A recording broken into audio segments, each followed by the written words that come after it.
पहला सवाल मेरा ये है कि हजरत अली अलैहिस्सलाम की बहादुरी के किस्से अल्लाह के नबी सल्लल्लाहु अलैहि वसल्लम की जिंदगी में हमने बहुत पढ़े हैं कि बहुत सारी जंगों में, जैसे जंग बदर, उहुद, अहज़ाब और खैबर, और बहुत सारी जंगों में आपके जोहर जो है। जी जी जी, बात करें, सुन रहे हैं जनाब जी। तो लेकिन हम ये देखते हैं कि अल्लाह के नबी सल्लल्लाहु अलैहि वसल्लम की वफात के बाद में हजरत अली अलैहिस्सलाम का वो किरदार नहीं चल सकता किताबों के अंदर जो आप सल्लल्लाहु अलैहि वसल्लम की जिंदगी मुबारक के अंदर था। मतलब बाद में हम देखते हैं तो ज्यादातर नाम हजरत खालिद बिन वलीद का आता है, और उनके लकब के आगे उनको लकब मिलता है सैफुल्लाह का, और बहुत सारी मतलब बहुत बेहतरीन बेहतरीन उनके बारे में हम बात देखते हैं, सुनने को मिलती है हमें, उलमा हमारे बताते हैं। तो ऐसा क्यों है कि हजरत अली अलैहिस्सलाम की जो अल्लाह के नबी की जिंदगी में तो बहुत ज्यादा बहादुरी के किस्से थे, मगर बाद में ऐसा क्यों हुआ कि फिर वो बहादुरी के किस्से हमें देखने को नहीं मिले? मतलब और भी तो जंगें हुई थी अल्लाह के नबी के बाद। तो देखें, अहले बैत अलैहिस्सलाम के मजहब में सिर्फ वहां पे जिहाद जायज है जो एक अल्लाह के जानिब से, जो अल्लाह का हुज्जत है, उसकी इमामत के अंदर हो, यानी उसकी इमामत के मातहत हो, उसकी लीडरशिप के मातहत हो।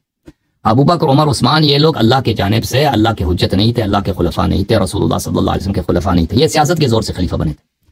तो इनके कमांड में जिहाद करना, ये इनके कमांड के नीचे या इनके मातहत जिहाद करना, ये मज़हब अहले बैत अलैहिमुस्सलातु वस्सलाम में ये एक हराम, निहायत ही हराम फ़ैल, जैसे सुअर खाना हराम है, जैसे ज़िना करना हराम है, इसी तरह ये एक हराम फ़ैल था।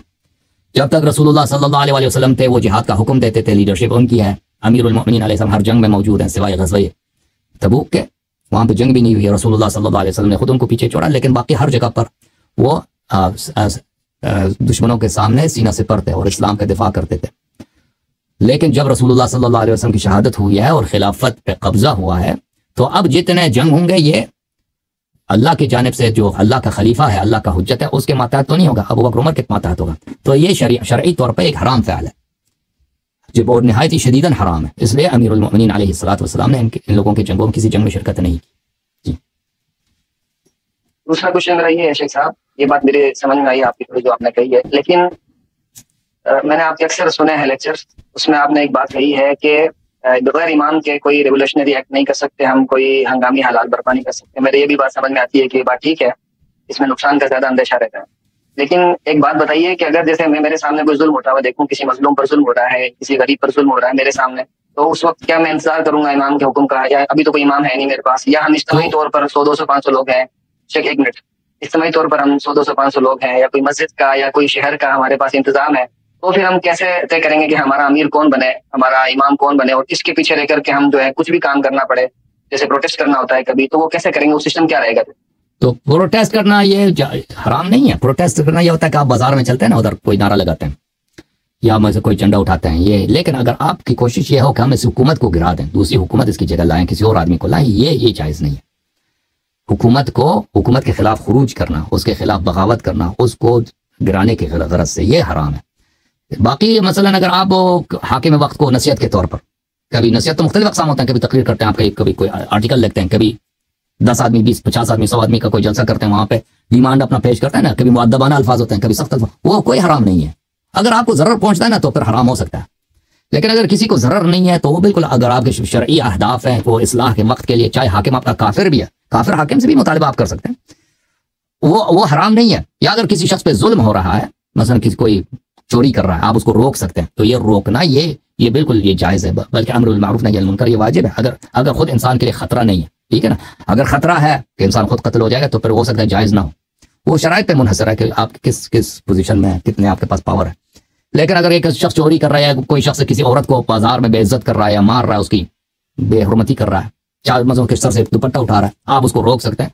तो ये बातें तो ये तो सब जायज़ है, ये इसको रोकना हराम नहीं है। जो चीज़, या मसलन कोई शख्स आपके घर पे उसने हमला किया आपका माल उठाने के लिए, ठीक है ना, आप उसके खिलाफ डंडा उठा के या तलवार उठा के या बंदूक उठा के उसको कत्ल कर दें, ये सब जायज़ है।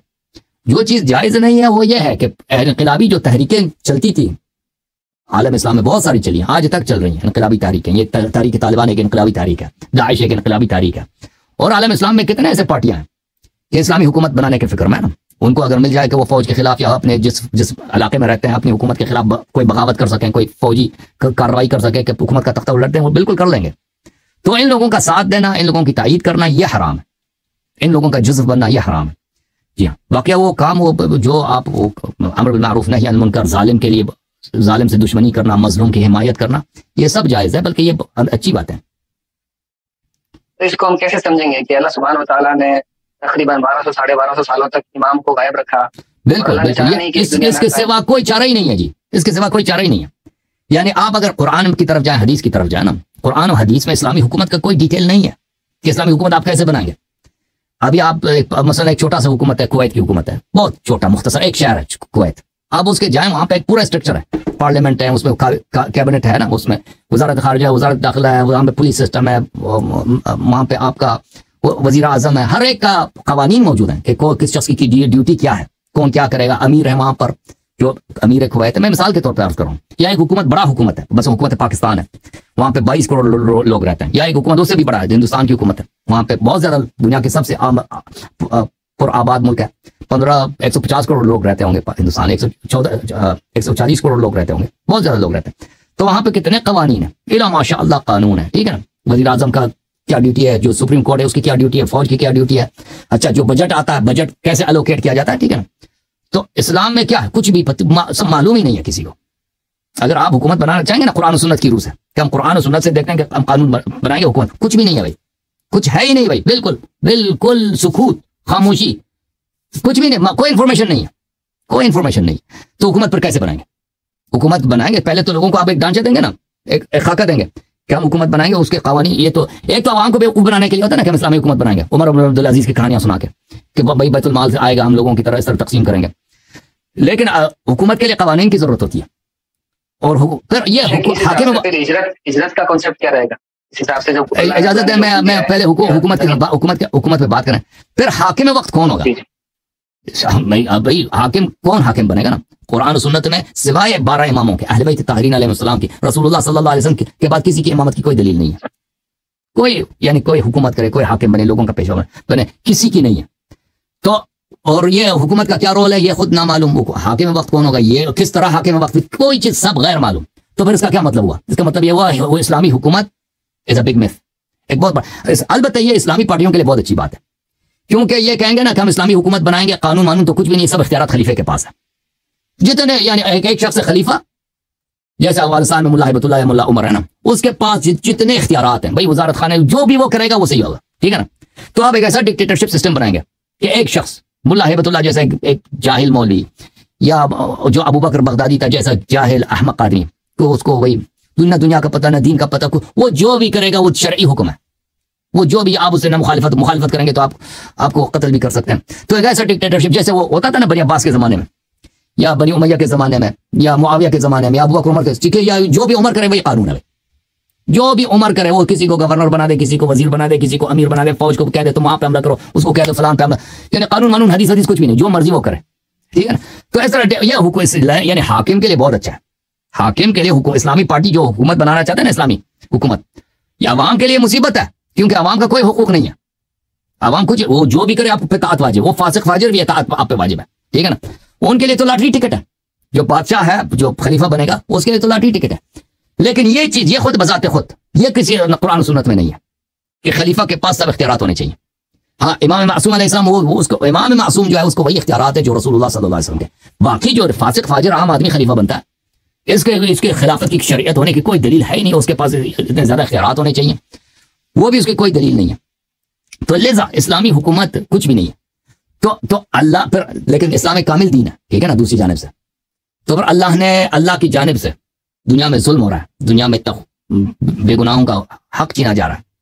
तो अल्लाह ताला ने इसके लिए क्या तरीक़ेकार बनाया? अल्लाह ताला के पास क्या सिस्टम है? रसूलुल्लाह सल्लल्लाहु अलैहि वसल्लम जो आखिरी शरीयत लेकर आए, उनके पास क्या सिस्टम है दुनिया के मसाइल को हल करने के लिए, ठीक है ना। सिर्फ नमाज रोजे से तो हल तो नहीं होता ना। नमाज रोजे हम जितने पढ़े, जालिम तो वो तो जुल्म करता रहेगा, लोगों का माल, लोगों का जान वगैरह जाता रहेगा। तो उसके लिए क्या करें? इसके सिवाय कि हम वापस पलट जाएं, यानी इस्लाम की तरफ अगर जाएं, रसूलुल्लाह सल्लल्लाहु अलैहि वसल्लम की तरफ, कुरान की तरफ, सुन्नत की तरफ, सिवाय इमामत अहले बैत अलैहिस्सलाम के, इमाम महदी अलैहिस्सलाम, उनके अलावा कुछ भी नहीं है। यानी पूरे इस्लामिक सोर्सेज में कोई सोल्यूशन नहीं है इस मसले के लिए कि उलमा ये काम करेंगे या मसलन मुज्तहिदीन ये काम करेंगे, फुक़हा, कुछ भी नहीं है। किसी के लिए कोई रोल नहीं है सिवाय अहले बैत ताहिरीन अलैहिस्सलाम। मज़हब अहले बैत अलैहिस्सलाम में तो मसला बहुत वाज़ेह है कि यानी कोई भी शख्स आपको अगर आके ये वादा करेगा कि मैं वही रोल अदा करूंगा जो इमाम मासूम अदा करेगा, यानी क्या, इस्लामी सिस्टम बनाऊंगा, इस्लामी हुकूमत बनाऊंगा, लोगों में इंसाफ करूंगा, तो समझ जाओ कि ये शख्स शैतान है। और हमने उसकी एक वाज़ेह मिसाल देखी खुमैनी साहब की सूरत में। खुमैनी साहब एक शिया आलिम थे और काफी मशहूर भी थे, बूढ़े भी थे, यानी जब उन्होंने इनकलाब किया तो उनकी उम्र 70 के करीब थी, बल्कि 70 से ज्यादा थी, 80 के करीब थे उनकी उम्र। और वो लोगों ने उनसे कुछ इतनी बुराई नहीं देखी थी, आम जो लोग थे। आप सुन रहे हैं नसलीम खान भाई? जी जी। और उन्होंने लोगों को यही वादा दिया कि हम आपको क्या करेंगे, हम आप इस्लामी सिस्टम बनाएंगे। उनका शाह के जमाने में, अल्लाह जानता है जी, उनके तकारीर मौजूद है, वो कहते थे शाह के जमाने में रजा शाह से, मोहम्मद रजा शाह से खिताब कहते थे 15 साल हमें हुकूमत दे दो, 15 साल हमने अगर इस मुल्क को जन्नत नहीं बना दिया तो फिर हमें फांसी दे के हमारा खात्मा कर लेना, ठीक है ना। जब वो ईरान आया था तो उसने बेश्त ज़हरा में, उसकी तकरीर बहुत मशहूर है, जब ईरान आया था फ्रांस से, एयरपोर्ट से सीधा वो गया था, एक कब्रिस्तान है बेश्त ज़हरा, यानी मैं यहाँ शाह ने यहाँ पे लोगों को कत्ल किया है, मैं मजार पे जा रहा हूँ, लोग शुहदा की कब्र पे एहतराम के लिए जा रहा हूँ। तो वहाँ पर उसने तकरीर की थी, काफी मशहूर है। उसने जो वादे दिए थे लोगों को कि हम बिजली को मुफ्त करेंगे, पानी को मुफ्त करेंगे, और हम आपकी दीन को भी आबाद करेंगे, दुनिया को भी आबाद करेंगे लोगों को, और बहुत सारे वादे दिए थे कि हम यहाँ पे, लोग दुनिया देखेगी कि यहाँ पे क्या इस्लामी हुकूमत क्या चीज़ है, इस्लामी निज़ाम क्या चीज़ है। तो अब जो है, यानी अब दुनिया के एक करप्ट तरीन सिस्टम जो है दुनिया में, जो सबसे, जहाँ पे रिश्वत पाकिस्तान से कम नहीं है, जहाँ पे खयानत पाकिस्तान से कम नहीं है, वो ईरान का सिस्टम है। जहाँ पे लोगों के साथ, अगर आप पाकिस्तानी हैं तो आपके लिए आप बस पे जाएंगे, एक कीमत है, आप पाकिस्तानी हैं ईरान चले जाएं, वो ईरानी के लिए दूसरी कीमत है। आप वहाँ पे रोटी खरीद, अभी हमने देखा सब जगह पे अफगानियों को, जो वहाँ पे रोटी बेचते हैं ना, रोटी के, तो अफगानियों को रोटी बेचना ममनू किया, और आप ही के मुल्क में रहते हैं, कानूनी तौर पर रोटी नहीं बेच सकते ये कोई। तो यानी हर लिहाज से एक ईरान वो मुल्क दुनिया में नंबर 4 है नेचुरल रिसोर्सेज में। ईरान ऑयल और गैस में दुनिया में नंबर 2 है, रशिया के बाद नंबर 2 है दुनिया में गैस डिपॉजिट्स की में, इतना ज्यादा गैस है ईरान के पास। ऑयल और गैस में नंबर 4 है दुनिया। उसके अलावा इसके पास कितने ज्यादा रिसोर्सेज हैं। और ईरान में जो है, देखें आप, ईरान की जो मैन पावर है, ह्यूमन रिसोर्सेज, ये मिडिल ईस्ट में टॉप है। यानी सऊदी अरब के लोग को अगर आप क्यास करें, ईरान के लोगों से जमीन आसमान का फर्क है। ईरान के लोग बहुत मेहनती है सऊदी अरब के मुकाबले में। ईरान के लोग बहुत ज़हीन है, तालीम में बहुत आगे। आप अमेरिका के यहाँ पे किसी भी यहाँ पे यूनिवर्सिटी में चलें, बहुत वहाँ पे आपको कई डिपार्टमेंट्स के हेड ईरानी मिलेंगे, कई डिपार्टमेंट्स के हेड ईरानी प्रोफेसर मिलेंगे। यहाँ पे आप किसी भी हॉस्पिटल में चले जाएं, वहां पर बहुत सारे स्पेशलिस्ट ईरानी होंगे। यानी एक ऐसा कौम है, बहुत ज़हीन कौम, बहुत ही तालीम याफ्ता कौम ये। और ये सब शाह के जमाने से नहीं कि इनकलाब के बाद ये हुआ, यानी पहले से इस तरह थे। खुमैनी साहब को ये, और खुमैनी साहब को जो हुकूमत मिली थी 1979 में, उसके खजाने डॉलर से मालामाल थे। यानी उस जमाने में ईरान का जो ग्रोथ था 18% पर ईयर, 1960 से लेकर 1978 तक उसकी 18% ग्रोथ एवरेज था। जीपीए, उसकी जीपीए जो है ना, ग्रोस प्रोडक्ट जो है उसकी इतना ज्यादा कि दुनिया में उसकी मिसाल नहीं। उसको ईरान ने, खुमैनी साहब ने क्या किया, बिल्कुल ऐसे कोलैप्स कर दिया, बिल्कुल साबित कर दिया। अब ईरान में, दुनिया में उन मुल्कों में से जहां पे सबसे ज्यादा ब्रेन ड्रेन है, जहां पे लोग रहना नहीं चाहते। अब ईरान में ना जंग है, कुछ भी नहीं है। अब यूरोप में चले जाना, जर्मनी में या ग्रीस में, या इतने इमिग्रेंट है ईरान के, समझ ही नहीं आता कि भाई इतना अमीर मुल्क, उसके पास इतने नेचुरल, इसके क्यों इतने इमिग्रेंट्स हैं। सब लोग वहां से भाग रहे हैं, वहां से निकल रहे हैं, लोग फकीर हैं। और पिछले 36 साल में देखें, अभी वर्ल्ड बैंक का एक डाटा आया था कि सऊदी अरब में पिछले 36 साल में, 36 ईयर्स में इन्फ्लेशन सिर्फ 50% रही है। इन्फ्लेशन सऊदी अरब में 36 साल में 50%, यानी 1.5% पर ईयर, कुछ भी नहीं है। ईरान में 150,000%, ईरान में 15,000% नहीं, 150,000% पिछले 36 साल में। यानी क्या हुआ, इकोनॉमी है नहीं, यानी बिल्कुल बैंकरप्ट है। तो देखें, अर्ज यही है कि दुनिया ने देख लिया, इम्तहान कर लिया। मौलवियों की हुकूमत भी, शिया मौलवी ने भी अपना इम्तहान दे दिया, सुन्नी मौलवी ने भी दाइश की सूरत में, तालिबान की सूरत में अपनी हुकूमत। ये तालिबान की जो हुकूमत है वाकई इस्लामी हुकूमत है, यानी वाकई हनफी फ़िक़्ह पे मबनी है। ये अगर आप वाकई आप चाहते हैं ऐसा हुकूमत किसी को मिल जाए, मैं नहीं समझता कि कोई बेवकूफ़ होगा जो इस हुकूमत को अपने लिए कोई नस्बुल ऐन समझेगा। पाकिस्तान के लोग क्या चाहते हैं, पाकिस्तानी अक्सर जो है तालिबान के हिमायत करते हैं। कितने पाकिस्तानी तैयार हैं कि पाकिस्तान में ही तालिबान की हुकूमत हो? कोई पाकिस्तानी तैयार नहीं है। हालांकि पाकिस्तान में तालिबान की हिमायत बहुत ज्यादा है कि वो इस्लाम के लिए जिहाद किया, अमेरिका को शिकस्त फिलहाल ओके, शिकस्त दी, अमेरिका को शिकस्त दी, इस्लाम के लिए जिहाद किया। आप आ जाए ना पाकिस्तान में बनाते हैं, मुल्ला हिबतुल्लाह को दे दो। इसी तरह आपके मुल्क में तो मौलवी बहुत ज्यादा, आपके लिए भी इस्लामी हुकूमत ये बना के दे दें, ठीक है ना। कोई तैयार नहीं है, क्योंकि ये सबको पता है कि मॉडल जो है ये एक उज़ू का है, एक जोक है। इस्लामी हुकूमत। जी सर बोलें। मैं आपकी इस बात से मुत्तफिक हूँ, सहमत हूँ इस बात से आपकी। ये पिछले काफी सालों में बहुत सारी कोशिशें हुई हैं इस्लामिक कवानीन के तहत जो है एक स्टेट कायम करने की, मगर वो सारी की सारी फेल हुई है। और अल्लाह तबारक व तआला का तो कुरान में वादा है, ला तहिनु वला तहज़नु व अंतुम अ'लाउना इन कुंतुम मुमिनीन। तो ये बात तो दुरुस्त है कि वो पूरे परफेक्ट नहीं थे, इसीलिए उनको वो कामयाबी नहीं मिली जो अल्लाह सुब्हानहू व तआला जिसका वादा कुरान में कर चुका है। लेकिन शेख इस हिसाब से तो फिर सारी जगह करप्शन है, तो फिर हिजरत का तो कॉन्सेप्ट खत्म हो जाएगा। फिर आपकी जगह फिर हिजरत करने के लिए मतलब इंसान को देंगे तो हिजरत वहां करेंगे जहाँ पे देखेंगे, जहाँ पे आपका दीन और ईमान और जान को खतरा ना, तो आप दूसरी जगह पे जाएंगे जहाँ पे आपकी जान को या दीन को खतरा नहीं है। रसूलुल्लाह सल्लल्लाहु अलैहि वसल्लम ने लोगों को कहा हबशा भेजा था। हबशा पे वहां पे कोई इस्लामी हुकूमत थोड़ी थी, वहां पे क्रिश्चियन किंग की हुकूमत थी। मक्के में मुशरिकीन थे, मुशरिकीन मुसलमानों को मारते थे, कत्ल करते थे। रसूलुल्लाह सल्लल्लाहु अलैहि वसल्लम ने फरमाया कि जाओ उधर हबशा चले जाओ, इथियोपिया चले जाओ, ठीक है ना। हिजरत वही है, हिजरत अभी आप फर्ज करें कि हिंदुस्तान में अगर हिंदू हजरात आपको कत्ल करते हैं एक शहर में, मतलब वहाँ पे हालात बहुत खराब है, दिल्ली में बेहतर है, तो आप दिल्ली चले जाएंगे ना, हिजरत करेंगे। वो या मतलब हिंदुस्तान के सब हालात खराब हो जाए, बांग्लादेश बेहतर है, वहाँ पे आपको कोई तंग नहीं करता, आप बांग्लादेश चले या थाईलैंड चले या अमेरिका चले, ठीक है ना। हिजरत तो अलम तुहाजिरु इन्नल्लाह इन अर्दुल्लाहि वासिअह अलम तुहाजिरु फीहा, कुरान ये फरमाता है जमीन बहुत बड़ी है।